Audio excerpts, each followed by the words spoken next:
You can take your mask off. All right. All right, guys, we got Sparks here.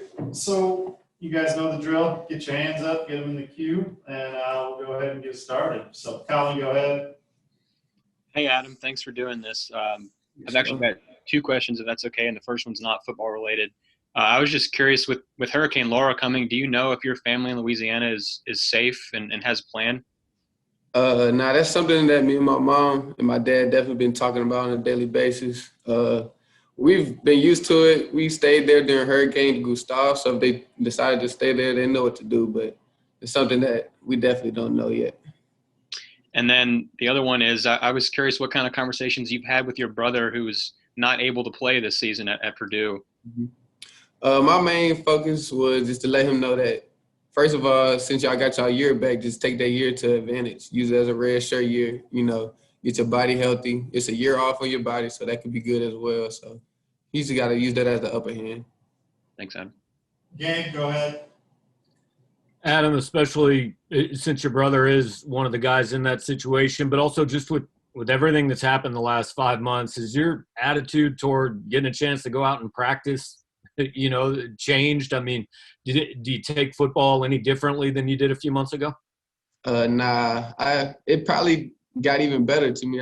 Like the love of the game even grew because now that's all we had, quarantine, stayed at home on the video games with your teammates. So it's like, okay, now this really was our true only out now. So everybody fell into the game more and just bettered our craft.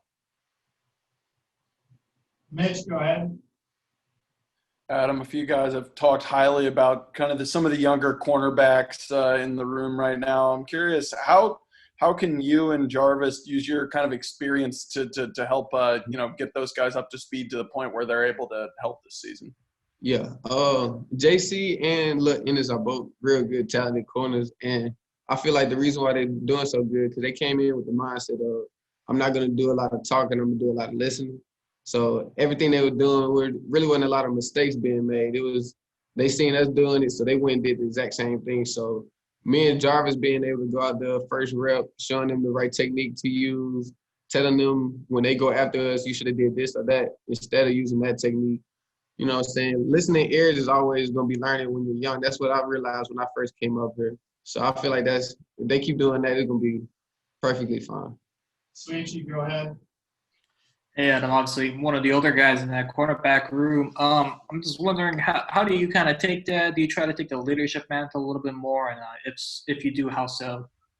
The way that I go around players, I just be my same Adam, you know what I'm saying? Same person as freshman year. I feel like leadership is more from action than words, you know what I'm saying? A lot of people say a lot of different things, but then act a different way.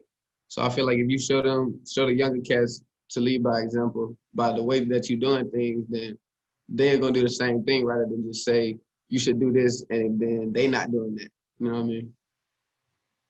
Andy Kimball, go ahead. Hey, Adam. When we talked to Ryan Walters last week, he said that even with the departures of two of the starters last year, you guys could take another step forward this year. Do you guys think that you guys have that potential? Yeah, I definitely think we got a big leap to take. And like I was saying earlier, everybody's mindset is different before the preseason based off the COVID-19 situation. So I feel like we all had more time to stay together, stay with the coaches, fix the things that we did, but that we didn't fix before last year. Now we got those things fixed before the season even started. So I feel like we could have a huge.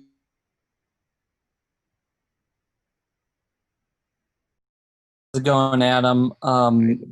It seemed like last year, as far as your game personally, you sort of emerged as one of the better tacklers on this defense. I'm curious if you are sort of working with the other corners on that element, and if from your perspective personally this fall camp, if your emphasis is a little more on downfield one-on-one coverage and what you're sort of doing to work on that element. Yeah. I see. So the way that our recruiting is, like with Coach Walton, Coach Gibbs, they recruit a lot from down south. So growing up from down south, you already know how to play football, the gritty, the grimy football, tackling. So when the young cats come in, they already kind of got that mindset. So what I focus on is rather them teaching them the right technique instead of them going out there and hurt themselves. But other than that, we really don't be having to teach each other how to tackle. But for my game, I definitely am. I want more PBUs, more picks. That's definitely the things that I've been working on to better my craft. I feel like that's the two areas that I need to get stronger at. All right, Natalie, snuck another one in there. Go ahead. Thanks.